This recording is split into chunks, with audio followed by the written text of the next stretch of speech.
అన్నిటికంటే ముఖ్యంగా నాకు చూపించిన దర్శనం, ముస్లింల మధ్య నీతో వాడుకుంటాను అని చెప్పాడు. ముస్లింల మధ్య వాడుకున్నాడు. నేను వెళ్ళినప్పుడు 6 మంది, ఒక్క వ్యక్తి ప్రభువుని నమ్ముకోవటానికి 5 ఏళ్లు పట్టింది. ఆ తర్వాత 6 మంది 6 సంవత్సరాలు నాతో వాగ్వివాదం చేస్తూ వచ్చారు. నువ్వేంది, నువ్వు ఈ కథ ఏంది, నేను చూసుకుంటామన్నా. RSS వాళ్ళు, VHP వాళ్ళు నాకు ఈమెయిల్ రాసేవాళ్ళు. నువ్వు ఏ మార్గం గుండా వెళ్తున్నావో మాకు తెలుసు, నువ్వు ఎట్లొస్తావో మాకు తెలుసు, నువ్వు ఎప్పుడు ఇంటికి చేరకుండా ఎప్పుడు సస్తావో కూడా నీకు తెలియకుండా చేస్తాం అని అనేవారు. ఇలాంటి పరిస్థితి. అక్కడ నువ్వు వెళ్ళి సాక్షి జీవితం అనంటే ఏంటి అనంటే, అక్కడ నువ్వు వెళ్ళి క్రైస్తవుడిని అని చెప్పుకుంటే చాలు తన్నుతారు.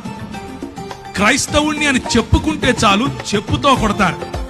అలాంటి పరిస్థితులు. కానీ స్టెఫెనును ఆశీర్వదించినట్లుగా, స్టెఫెనుకు వాక్ చాతుర్యం ఇచ్చినట్లుగా, స్టెఫెనులో వాక్ ప్రభావం ఇచ్చినట్లుగా, స్టెఫెనును ఏ విధంగా జ్ఞానముతోనూ కృపతోనూ ప్రభువు నింపాడో అలా యవ్వనస్తులను నింపగలడు.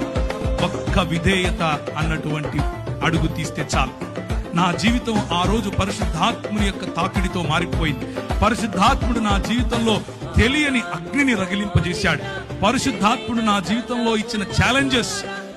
నేను వెళుతూ ఉంటే నాకు అన్ని బెడ్స్ ఆఫ్ రోజెస్ అందరూ వచ్చి కాళ్ళ మీద పడిపోయి పైసలు ఇచ్చేసి ఏమో చేశారనుకున్నారా? కాదు.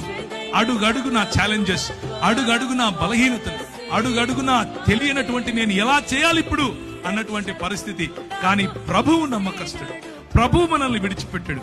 పిలిచిన పరిశుద్ధాత్ముడు మనల్ని విడిచిపెట్టాడు. మనల్ని అభిషేకించిన పరిశుద్ధాత్ముడు ఎక్కడెక్కడ నీకు ఏ ఏ పరీక్షలు పెడుతున్నాడో ఆ పరీక్ష ఉత్తీర్ణుడైనటువంటి మరుక్షణం తన ప్రత్యక్షతనిస్తాడు.